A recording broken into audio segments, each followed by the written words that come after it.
மிதுன ராசி அன்பு சொந்தங்கள் அனைவருக்கும் வணக்கங்க. மிதுன ராசிக்காரங்க பயங்கரமான புத்திசாலி குணம். ஒரு விஷயத்த பல தடவை யோசிச்சு சிந்திச்சு செயல்படக்கூடிய ஒரே ராசி. பயங்கரமான டேலண்ட். யார்கிட்ட எப்படி பேசணும், யார்கிட்ட எப்படி பழகணும், எந்த காரியத்தை எப்படி பேசினா ஜெயிக்க முடியும் அப்படின்னு வாழக்கூடியவங்க. இங்க நிறைய பேர் படிச்சிருக்கவே மாட்டாங்க, ஆனா பயங்கரமான புத்திசாலிக்காரங்க மிதுன ராசிக்காரர்கள் நிறைய இருப்பாங்க. அதிக அறிவாற்றல் கொண்டவங்க. உங்களுக்கு இந்த 2026 குரு பெயர்ச்சி எப்படி இருக்கு அப்படின்னு பார்க்கலாமா? மிதுன ராசிக்காரர்களை பொறுத்த வரைக்கும் ராசிக்கு 2ஆம் இடத்துல குரு பகவான் இந்த ஆண்டு 2026 வருடம் ஜூன் மாதம் 1ஆம் தேதி இரவு சரியா 1:50 திங்கட்கிழமை அன்னைக்கு குரு பகவான் மிதுனத்துல இருந்து அந்த ராசி மேல இருந்து 2ஆம் இடமான கடகத்திற்கு போறாரு. போற குரு எப்படி இருக்காரு அப்படின்னா உச்ச நிலையில இருக்காரு. குரு ஒவ்வொரு கட்டத்தையும் ஒவ்வொரு வருஷத்திற்கும் ஒரு தடவை கடந்து வருவார். இது 12 ஆண்டுகளுக்கு ஒரு முறை வரக்கூடிய ஒரு அற்புதமான வாய்ப்பு. உச்ச குரு மாற்றங்கள் நிறைய இருக்கு. அது எல்லாமே நமக்கு வேண்டாம். ஏங்க நம்ம வாழ்க்கை எப்படி இருக்கு அப்படின்னு சொல்லுங்க அப்படின்னு மிதுன ராசிக்காரங்க கேட்பாங்க. ஏன்னா மிதுன ராசிக்காரங்களை பொறுத்த வரைக்கும் ஒரே கன்ஃபியூஸ்ல இருக்கு மைண்டு. எதை நம்ம ஒன்று நினைக்கிறோம் அது ஒன்று போகுது, இது நம்ம ஒரு திட்டமிடுறோம் அப்படியே ஆப்போசிட்டா நடக்குது, இது என்னை எந்த கிரகம் எங்கிருந்து என்னை கெடுத்துக்கிட்டு இருக்குன்னே தெரியல அப்படின்னு யோசிச்சுட்டு இருக்கிறீங்க.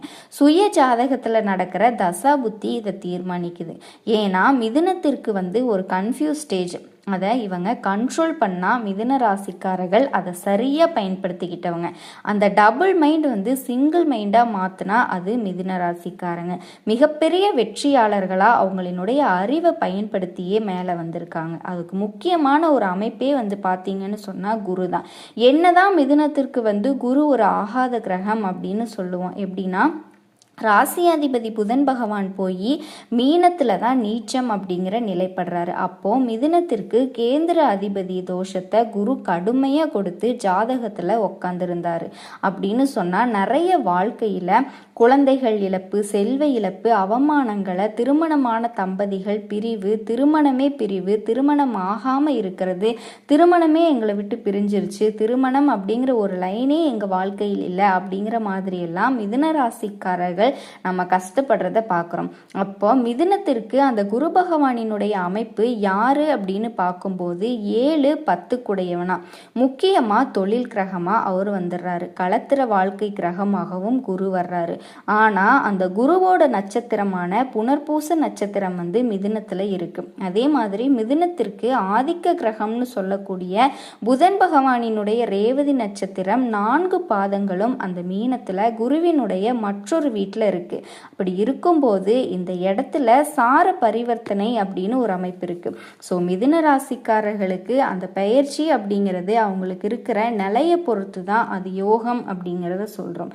2ஆம் இடத்துல குரு உச்சமா வரும்போது மிதுனம் நாங்க ஏதாவது வாக்குறுதி கொடுத்து வச்சிருந்தோம்யா, வாழ்ந்து காட்டிடுவோம் அப்படின்னு சொல்லியிருந்தேன், ஏதாவது ஒரு வழி இருக்கா அப்படின்னு பாருங்க அப்படின்னு கேட்கக்கூடிய மிதுன ராசிக்காரர்களுக்கு முதல்ல 2ஆம் இடத்துல குரு இருக்கிறது கொடுத்த வாக்குறுதியை காப்பாற்றக்கூடிய ஒரு அமைப்பு. சரி, வாக்குறுதியை காப்பாற்றுறது அப்படிங்கிறத விட நமக்குள்ள சில சேலஞ்ச் எல்லாம் இருக்கும்ல. நம்ம இதெல்லாம் செய்யணும் அப்படின்னு திட்டமிட்டு போகல, அதெல்லாம் செய்யறதுக்கு பணம் வேணும்ல, அடிப்படை வாழ்வாதாரம் ஒன்று வேணும்ல. பெரிய பணங்கள் வேணுனாலும் அடிப்படை தேவையை நகர்த்துவதற்காக வாழ்வியல் பொருளாதாரம் வேணும்ல. அதை 2ஆம் இடம் தனஸ்தானம் அப்படின்னு சொல்றோம். அந்த இடத்த குரு விருத்தி பண்றாரு. அப்போ குரு இருக்கிற இடத்த தான் பலப்படுத்தி தருவாரு. அப்புறம் எப்படி எங்களுக்கு விருத்தி பண்ணுவாரு அப்படின்னு மிதுன ராசிக்காரர்கள் கேட்டா அவரோட ஸ்தான பலன் உங்களுக்கு பாதிப்பா இருந்தாலும் கூட சில மாதங்கள் கேது குருவோட கனெக்ட் ஆயிடுவாரு. அப்போ அந்த இடத்துல கேது யோகம் அப்படின்னு ஒரு அமைப்பு இவங்களுக்கு கிடைச்சிரும். அதை நம்ம கேது ராகு பகவானினுடைய பெயர்ச்சி அப்படின்னு சொல்லலாம். இப்போது இங்கே பிரச்சனை என்ன அப்படின்னா 10ஆம் இடத்துல தொழில் ஸ்தானத்தில் இருக்கக்கூடிய சனி பகவான் அவரினுடைய பார்வை பலனாக சில அம்சங்களை கொடுத்து வச்சிருந்தாலும் குரு பகவானினுடைய பலன் சில அம்சங்களை மிதுன ராசிக்காரர்களுக்கு விருத்திப்படுத்தும். அந்த விருத்தி தான் மிதுன ராசிக்காரர்களினுடைய வளர்ச்சிக்குடைய பெரிய செல்வாக்கு கொடுக்கும். ஸோ அடிப்படை கல்வி, அடிப்படை தேவைகள், அடிப்படையான குடும்ப அமைப்புகள், குடும்பத்தில் இருக்கக்கூடிய சந்தோஷங்களுக்கு குரு பயிற்சி ஆன உடனே சில மாறுதல்கள் மிதுன ராசிக்காரர்கள் சந்திப்பாங்க. காரணம் குருவிற்கு 2, 5, 7, 9, 11 போன்ற இடங்கள்ல நல்ல இடங்கள்னு சொல்லப்படுது. 2ஆம் இடம் தான் குரு பலன், வியாழ நோக்கத்தை சொல்லக்கூடிய ஒரு அற்புதமான இடமா சொல்லப்படுது. ஆக மிதுன ராசிக்காரர்களுக்கு தடைப்பட்ட அத்தனை காரியங்களும் இந்த குரு பயிற்சி உங்களுக்கு நடத்தி கொடுக்கக்கூடிய ஒரு நல்ல அமைப்பா இருக்கும். பார்வை பலன் இன்னும் சிறப்பா இருக்க போகுது. அதனால அதாவது குரு இருக்கிற இடத்தை விட அவரினுடைய பார்வைக்கு தான் பலம் அதிகம் அப்படின்னு நான் நிறைய பதிவில் உங்களுக்கு சொல்லியிருப்பேன். மிதுன ராசிக்காரர்களுக்கு குரு பகவானினுடைய பார்வை பலன் சிறப்பாக இருக்கும் அப்படின்னா அது என்ன பார்வை அப்படின்னா, அதாவது குரு பகவானினுடைய பார்வையில் 3 பார்வை சொல்கிறோம். 5வது பார்வை, 7வது பார்வை, 9வது பார்வை அப்படின்னு சொல்கிறோம். அப்போ ராசிக்கு 5வது பார்வையாக எந்த இடத்த பார்க்குறாரு? 6ஆம் இடம்னு சொல்லக்கூடிய விருச்சிக வீட்டை குரு பார்க்குறாரு. அது மிதுனத்திற்கு ஒரு நோயை கொடுக்குற இடம், ஒரு கடனை உருவாக்குற இடம், ஒரு எதிரிகளை உருவாக்குற இடம். அந்த இடத்த குரு பார்க்கும்போது இது 3 அவங்களுக்கு நிவர்த்தியாகும். கடன் நிவர்த்தியாகும், எதிரி தொல்லைகள் நிவர்த்தியாகும். நீண்ட நாட்களாக மருத்துவமனைக்கு போயிட்டு இருக்கோம், நோய் என்னன்னே கண்டுபிடிக்க முடியல, பிள்ளைகள் கஷ்டப்பட்டுட்டே இருக்காங்க, காசு செலவாகிறது பிரச்சனை இல்லை, அது கூட ஏதாவது வாங்கி சரி பண்ணிடலாம், இந்த உடம்பை காப்பாற்றி வச்சுருந்தாதான் பிள்ளைக்குட்டியை கரை சேர்க்க முடியும், பிரச்சனைகளில் சிக்கி தவிக்கிறோம், இந்த உடம்போடு போராடிட்டு இருக்கோம், இந்த வாழ்க்கை போராட்டம் ஒரு ஏக்கமாக இருக்குது, என் உடம்பே எங்களை போராட வச்சிட்ருக்கு அப்படின்னு சொல்லக்கூடிய மிதுன ராசிக்காரர்களுக்கு, ஏன்னா 6க்கு அதிபதி செவ்வாயாக வரும்போது மிதுனத்தை பொறுத்த வரைக்கும் ஒரு நோய் வந்தால் அந்த நோய் தீவிரப்படுது, ஒரு பிரச்சனை வந்தால் அது தீவிரப்படுது, ஒரு கடன் வந்தால் அது தீவிரப்படுது. எங்களுக்கு எல்லாமே எந்த ஒரு விஷயமும் ஸ்மார்ட்டாகவே நடக்காதா, எல்லாமே அதிகமாக நடப்பதற்கான காரணம் அப்படிங்கிறது அந்த செவ்வாய் லக்னாதிபதியாக வர்றதுனால கடனில் லாபத்தை கொடுக்குறேன், எதிரியை லாபமாக கொடுக்குறேன், நோயை லாபமாக கொடுக்குறேன் அப்படிங்கிற மாதிரி கொடுத்துக்கிட்டே இருந்தார். அந்த இடத்த குரு பார்க்கறது நோய் நிவர்த்தியை கொடுக்கும். இதில் சில மிதுன ராசிக்காரர்கள் குரு பயிற்சி சில மாதங்கள் தானே இருக்கும், அதுக்கப்புறம் இதே பிரச்சனையோட தான் வாழ்வாமா அப்படின்னு கேட்டால், உங்கள் சுய ஜாதகத்தில் குரு எங்கேயாவது உட்காந்துருப்பார். கண்டிப்பாக நீங்கள் பிறந்த வருஷத்தை பொறுத்து அந்த குருவினுடைய அமைப்பு நமக்கு இருக்கும். உங்கள் லக்னத்தை பொறுத்து குருவினுடைய ஸ்தான பலன்களை கணக்கிட்டு உங்கள் 6ஆம் இடத்தை குரு பார்க்குறாரா, 6ஆம் இட அதிபதியை குரு பார்க்குறாரா அப்படிங்கிறத பார்த்துட்டு அது எந்த பாவகத்திலிருந்து பார்க்குறாரோ அது ரீதியான தான தர்ம வழிபாடுகளை செய்யும் பொழுது, குரு இறையாற்றல் அதிகப்படுத்தும் பொழுது இந்த பிரச்சனையை நிரந்தரமாக தீர்ப்பதற்கான வழிவகைகள் சுய ஜாதகத்திலேயே மறைஞ்சிருக்கும், ஒளிஞ்சிருக்கும். அதை மிதுன ராசிக்காரர்கள் சரியாக பயன்படுத்திக்கிட்டோம். ஆக கோச்சார குரு அப்படிங்கிறது அதற்கான வழிகளை உங்களுக்கு கண்டிப்பாக கொடுக்கும். ஆக அந்த ரோகஸ்தானத்தை குரு பார்க்கறது நோயிலிருந்து நிவர்த்தி அப்படின்னு சொல்லலாம். மிதுன ராசிக்காரர்களுக்கு இந்த குரு பகவானினுடைய பயிற்சியின் போது 3 பார்வைகள் சொல்கிறேன் இல்லையா, 7ஆம் பார்வையான மகரத்தை பார்க்கும்போது என்ன பலன்கள், அதாவது உச்ச குருவினுடைய பார்வை மிதுன ராசிக்கு 7ஆம் பார்வையாக மகரத்திற்கு விழுகுது, அது மிதுனத்திற்கு 8ஆம் இடமா போயிருது. ஏற்கனவே நோய் துன்பம் இதில் எல்லா அவஸ்தைகளையும் நிவர்த்தி பண்ணுறாரு குரு. அதுக்கப்புறமா அவமானங்களை நிவர்த்தி பண்ணுறாரு. அதுக்கப்புறம் மிதுன ராசிக்காரர்களுக்கு வெகுமானங்களை கொடுக்குறாரு. அவமானமே ஒரு அவமானத்தில் இருந்து தான் ஒரு நல்ல படிப்பினைகள், நல்ல பாடங்கள் கிடைக்கும். அந்த படிப்பினையை கொடுக்குறாரு. அவமானம், தேவையில்லாத அவமானங்கள் எல்லாம் இந்த காலகட்டத்தில் சரியாகுது. குடும்பத்திற்குள்ளேயே பட்ட அவமானங்கள் எல்லாமே மிதுன ராசிக்காரர்களுக்கு சரியாகுது. 8ஆம் இடம் அப்படிங்கிறது அவமானம் மட்டும் இல்லாமல் திடீர் அதிர்ஷ்டம், மறைமுகமான செல்வ வளம், இது எல்லாமே சொல்கிறாங்க. ஒரு இன்சூரன்ஸ் பணம், அதுக்கப்புறம் ரொம்ப நாளாக வழக்குகளில் இருக்கக்கூடிய விஷயங்கள் எல்லாமே நிவர்த்தியை கொடுக்குது. இது எல்லாமே 8ஆம் இடத்தை வச்சு தான் சொல்கிறேன். அப்போது மிதுன ராசிக்கு அஷ்டமாதிபதியான சனி பகவான் வருவார்.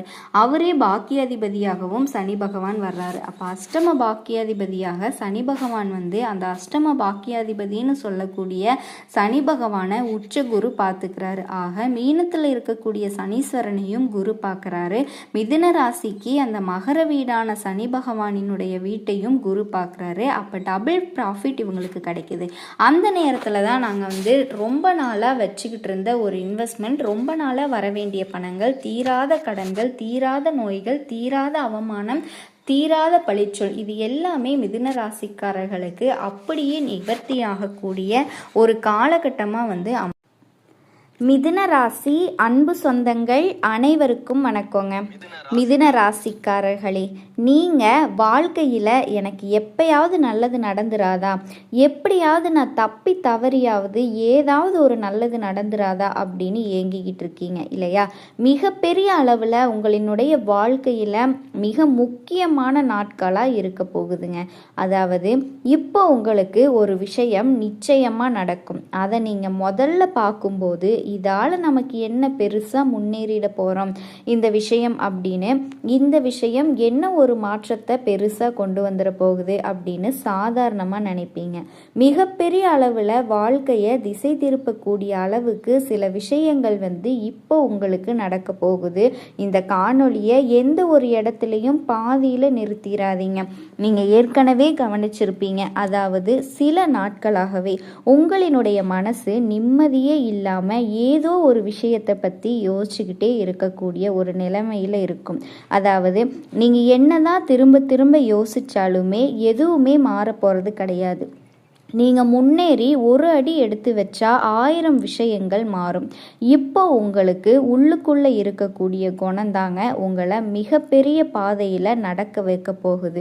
அது என்ன அப்படின்னா, நீங்கள் எந்த ஒரு விஷயத்தை எடுத்துக்கிட்டாலுமே அதை திருப்பி திருப்பி யோசிச்சுக்கிட்டே இருப்பீங்க. அதில் ஒரு குழப்பத்தை நீங்களே உண்டாக்கிக்குவீங்க. நம்ம இதை செஞ்சால் நமக்கு ஏதாவது நஷ்டம் வந்துடுமோ, ஒருவேளை நம்மளால் இது கடைசி வரைக்கும் கடைபிடிக்க முடியாமல் போயிருமோ அப்படின்னு உங்களையே நீங்கள் கேள்வி கேட்டுக்கிட்டு பதில் சொல்லிக்கிட்டு மிகப்பெரிய அளவில் ஞானியாக தான் வாழ்ந்துட்டு இருக்கீங்க. அந்த தெளிவு மிகப்பெரிய ஒரு அறிகுறியை உங்களுக்கு கொடுக்க போகுது. வரக்கூடிய நாட்களில் பிரபஞ்சம் உங்களுக்கு ஒரு சிக்னலை தரும். அது எதிர்பாராத ஒரு அழைப்பாக இருக்கலாம். நீங்கள் நினச்சி கூட பார்த்துருக்க மாட்டீங்க அந்த இடத்துலிருந்து உங்களுக்கு அந்த கால் வரும் அப்படின்னு. இல்லைனா எதிர்பார்க்காத விதமாக நீங்கள் யாரையாவது பார்க்கறதுக்கு நேரிடும். நீங்கள் வேலை பார்க்கக்கூடிய இடத்துல திடீர்னு ஒரு மீட்டிங் உங்களை அறியாமையே நீங்கள் சந்தர்ப்ப சூழ்நிலையால் அட்டன் பண்ணக்கூடிய சூழ்நிலைகள் ஏற்படும். அந்த ஒரு தருணம் மிதுனத்தோட வாழ்க்கையே திசை திருப்பும். எத்தனை நாள் தான் நீங்கள் பிடிக்காத வேலையவே செஞ்சிட்ருப்பீங்க, பிடிக்காத சூழல்லையே வாழ்ந்துட்டுருப்பீங்க. மிதுனம் வந்து இடம் மாற போகுது. மிகப்பெரிய வேலையில் போய் அமரக்கூடிய அத்தனை சூழ்நிலைகளும் கணிஞ்சு வந்தாச்சு. ஆனால் ஒரு விஷயத்தை ஞாபகம் வச்சுக்கோங்க, அந்த தருணத்தில் நீங்கள் உங்களையே சந்தேகப்படுவீங்க. உங்களுக்குள்ள ஒரு கேள்வி எழும்பும், இது சரியானதா, நம்ம இதை செய்யலாமா, இதில் இறங்கி காலை வைக்கலாமா, மறுபடியும் நமக்கு நஷ்டம் வந்துருமா அப்படின்னு ஒரு சந்தேகம் உங்களுக்கு இயல்பாகவே தோன்றும். காரணம் என்ன அப்படின்னா, அந்த அளவுக்கு அளவு கடந்த ஏமாற்றங்களையும் துரோகங்களையும் மட்டுமே சந்திச்சிட்டீங்க. இனி வரக்கூடிய காலங்களில் உங்களுக்கு ஏற்றம் மட்டும்தான் முக்கியமாக நடக்க போகுதுங்க. உங்களை தேடி வரக்கூடிய வாய்ப்பை நீங்கள் சரியாக உபயோகப்படுத்திக்கணும். காரணம் என்ன அப்படின்னா, சகல சௌபாக்கியங்களையும் வாரி வழங்கக்கூடிய புதனோட அனுக்கிரகம் உங்களுக்கு பலமாக இருக்குது. புதன் என்ன செய்யும் அப்படின்னா, எதிர்பாராத வாய்ப்புகளை உங்களுக்கு கொண்டு வந்து கொடுக்கும். நீங்கள் திடீர்னு ஒரு முடிவெடுக்கக்கூடிய சூழ்நிலையில் மாட்டிக்குவீங்க. அந்த தருணத்தில் தயவு செஞ்சு உங்களை போட்டு நீங்களே குழப்பிக்காதீங்க. நீங்கள் எதுக்காக இது நாள் வரைக்கும் காத்துக்கிட்டு இருந்தீங்களோ அந்த காரியத்தை தாராளமாக நீங்கள் முன்னேறி வந்து செய்யுங்க. அதனால தான் ஆரம்பத்திலேயே சொன்னேன், ஒரே ஒரு அடி மிதுனம் முன்னெடுத்து வச்சா போதும், மிகப்பெரிய அளவில் சிகரத்தை போய் அடைய முடியும். இருக்கிற இடத்துல இருந்துக்கிட்டே நீங்கள் சந்தேகப்பட்டுக்கிட்டும் குழம்பிக்கிட்டும் இருந்தீங்க அப்படின்னா உங்களுக்கு இது நாள் வரைக்கும் என்ன நடந்துச்சோ அது மட்டும்தாங்க சுழற்சி முறையில் மறுபடியும் நடந்துக்கிட்டே இருக்கும். நமக்கு மாற்றம் வரணும் அப்படின்னா முதல்ல நம்ம முன்னேறி நடக்கணும். சனீஸ்வரன் இந்த இடத்துல தான் மிகப்பெரிய மாபெரும் பரீட்சையை உங்களுக்கு வைக்க போகிறாரு. என்ன நடக்கும் அப்படின்னா, நீங்கள் எதை பார்த்தீங்களோ, எந்த வாழ்க்கையை வாழணும்னு ஆசைப்பட்டீங்களோ அந்த சூழ்நிலைகள் உங்களினுடைய கண்ணு முன்னாடி வந்து நிற்கும். நீங்கள் தைரியமாக எது வந்தாலும் பார்த்துக்கலாம் அப்படின்னு உங்கள் மேலே நம்பிக்கையை வச்சு ஒரே ஒரு அடி முன்னாடி எடுத்து வச்சிங்கன்னா போதும். மிகப்பெரிய அளவில் உங்களினுடைய குலதெய்வம் காத்துட்ருக்குது உங்களை கையை பிடிச்சு மேலே தூக்க. ஆனால் பிறரோட பேச்சை கேட்டு நீங்கள் ஆசைக்கு பின்னாடி நடந்தீங்க அப்படின்னா மிகப்பெரிய அளவில் வரக்கூட வாய்ப்பை இழக்க நேரிடும். ஆசைகள் இந்த காலகட்டத்தில் உங்களினுடைய கண்ணை வரும். அதனால தான் உங்களுக்கு இப்போ முக்கியமான நாள் அப்படின்னே சொன்னேன். இலக்கை அடைய வேணும் அப்படின்னா மிகப்பெரிய அளவில் மிதுனம் வேர்வைகளை சிந்தியே ஆகணும். நீங்கள் ஆரம்பத்தில் எடுத்து வைக்கக்கூடிய அந்த ஒரு முடிவு மிகப்பெரிய மாற்றங்களை அமைத்தே தீரும். அதில் எந்த விதமான மாற்று கருத்துமே கிடையாது. நீங்கள் வசிக்கக்கூடிய இடத்துல இருந்து வேற இடத்துக்கு போகக்கூடிய சூழ்நிலையை விதி உங்களுக்கு கொடுத்தா தாராளமாக நம்பி நீங்கள் முன்னேறி போகலாம். பிரிந்த சொந்தங்கள் மிதுனத்தை தேடி வரப்போகுது. மிதுனம் ஒரே வார்த்தையில் சொல்லணும்னா நீங்கள் இழந்ததை திருப்பி பெற போகிறீங்க. சந்தோஷங்களை அடைய போகிறீங்க. உங்களால் உங்களினுடைய குடும்பமும் சந்தோஷமான ஒரு நிலையில் வாழ ஆரம்பிக்க போகுதுங்க. இப்போது நீங்கள் லாட்ரியில் நம்பிக்கை உள்ளவர்களா? தாராளமாக லாட்ரியில் பணத்தை செலவழிக்கலாங்க. அதிர்ஷ்டம் நிச்சயமாக உங்களுக்கு சாதகமாக தான் இருக்குது. தயவு செஞ்சு யாரை நம்பியும் எந்த விதமான பணத்தையும் செலவு பண்ணாதீங்க. தொழிலில் நீங்களே பக்கத்தில் இருந்து பணத்தை செலவு செய்யுங்க. பிறர்கிட்ட நீங்கள் பணத்தை கொடுத்தீங்க அப்படின்னா அந்த பணம் போய் சேரக்கூடிய இடத்துல சரியான நேரத்துக்கு போய் சேராதுங்க.